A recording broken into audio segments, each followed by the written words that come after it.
ወይን የላቸውም የምትለው ከጓሮ አምጣ ነው ምንድነው? እስቲ እግዚአብሔር ያሳያችሁ። እንዴት ነው? ገበያ አምጣ ነው? ብር የለው ታውቀዋለች ልጇን።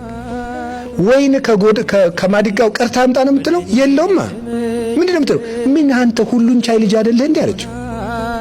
እኔ አጥብታ ያሳደገችው ልጇን የምታምን እማውቅናት ድንግል ማርያም ብቻ ነው። በእርግጥ ሌላ እናትም የለችው። እርቦት ሲለምነው የምታውቀው ልጅ አምላክ ነው ብሎ መቀበል እንዴት ያለ አይምሮ ነው!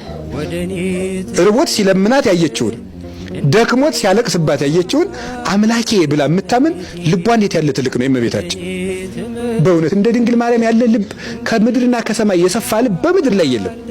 እና ለእመቤታችን ይሄ ምልጃ ምንትስ ምትሉ ተራ ነገር ነው። ከእግዚአብሔር ጋር መታረቅ ተራ ነው እያልኩ አይደለም። ትልቁ ነገሯ እግዚአብሔርን መምሰሏ ነው።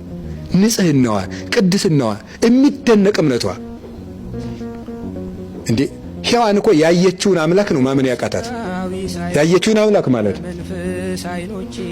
እፍ ብሎ መንፈስ ቅዱስ ሲያሳድርባት፣ በገነት ሲያሰለጥናት፣ ድንቅ ነገሮች ሰርቶ ሲያሰማራት፣ ብርሃን ያለበሳትን ጌታ ነው ማመን። እመቤታችን እኮ አምላክ ሰው ሆኖ አያውቅም። ከዚያ በፊት ሆኖ የማያውቅ ነገር ያመነች የመጀመሪያዋ እኮ ናት። ከዚያ በኋላ ያለው ሰው ቢያምንሳ፣ ደቀ መዛሙርቱሳ ጠጅ አይተው፣ እነገሌሳ የሆነ ነገር አይተው፣ እነገሌሳ የሆነ ነገር አይተው፣ በባህር ላይ ሲሄድ አይቶት፣ ቅዱስ ጴጥሮስ እንኳን በባህር ላይ ሲሄድ አይቶት እኔም ልሞክረው አለ እና እሺ መሀል ላይ ሄዶ ይሄ ነገር አጉል ነው አለ። መስጠም ጀመረ። አይቶ እንኳን አይተው ማመን ያቃታቸው ግን እመቤታችን ሆኖ የማያውቀውን ተቀበለችው። ገና ሳትጸንሰው የኔ ልጅ ሁሉ ይቻልሃል እኮ አንተ ባዶ ቤት መሙላት ትችላለህ አለችው። አቀረበችለት እንደሚችል ታምን ነበርና እና የእመቤታችን ሞገሷንም ወስሉት ስምኪ በኀበ እግዚአብሔር። እንዴ አብርሃም በእግዚአብሔር ፊት እንዲሰማ ስደቱን ይዞ ይቀርባል። ሙሴ እንዲሰማ ስደቱን ይዞ ይቀርባል። ኢሳይያስ እንዲሰማ ትንቢቱን ይዞ ይቀርባል። ዳዊት እንዲሰማ መዝሙሩን ይዞ ይቀርባል። ድንግል ማርያም ድንግልናዋን ይዛ ትቀርባለች። እግዚአብሔር እመቤታችንን የሚሰማውን ያህል ሌላ ሊሰማ አይገባምም አይሆንምም። እሷን በሚሰማበት መጠን የእሷ ድምፅ ግርማ ያለው ነው። ስለዚህ ምልጃዋን ከንጹሕ ዕጣን ይልቅ ያሸተዋል የእመቤታችን የጸሎቷን መዓዛ።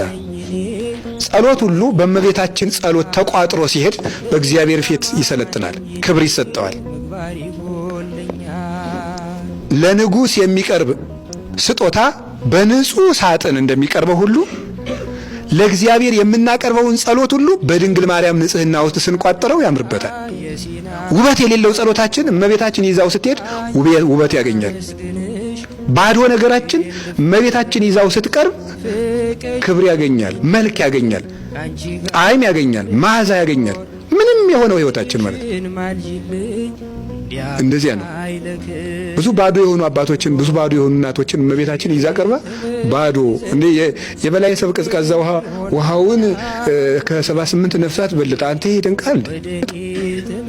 ይሄ ማለት ምን ማለት ነው? እመቤታችን ይዛው ስትቀርብ ውሃ የጠጅነት ማረግ፣ የወይን ማረግ በክርስቶስ ፊት ያገኛል። እና ይሄን ቅዱስ ቄርሎስ ሲተረጉመው ውሃውን ወይን አደረገው ማለት ክርስቶስ ምን ነገርን ማክበር ይችላል ማለት ነው ብሎ ነው የሚተረጉመው። ማክበር፣ ግሎሪፊኬሽን፣ ከፍ ማድረግ፣ በጸጋ መግለጥ፣ ማብራት፣ ትልቅ ማድረግ፣ ይሄ የክርስቶስ ሥራ ኃይል ነው። እመቤታችን ባዶን ነገር ልጇ ይዛው ስትቀርብ ትልቅ ይሆናል። እና ሰውን ራሱ ትልቅ ያደረገችው እኮ እመቤታችን በእግዚአብሔር ፊት ቀርባ ለሱ እናቱና በመገኘት ነው። የሰው ዘር መመኪያ ምንላት ለዚህ ነው። በእውነት የሰው ዘር መመኪያ አንዲት ልጅ ናት። የሰው ዘር መመኪያ 15 ዓመት ልጅ።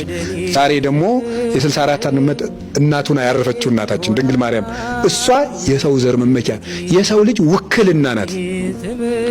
ሰርጉን ወክላ በክርስቶስ ፊት የቆመች ማለት ቤተ ክርስቲያንን ወክላ በክርስቶስ ፊት የተገኘች ማለት ነው። በሰርጉ ውስጥ ስለ ወይኑ ማለቅ በክርስቶስ ፊት የቆመ ማንም የለም።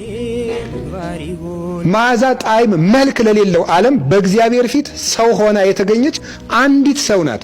እሷም ድንግል ማርያም ትባላለች።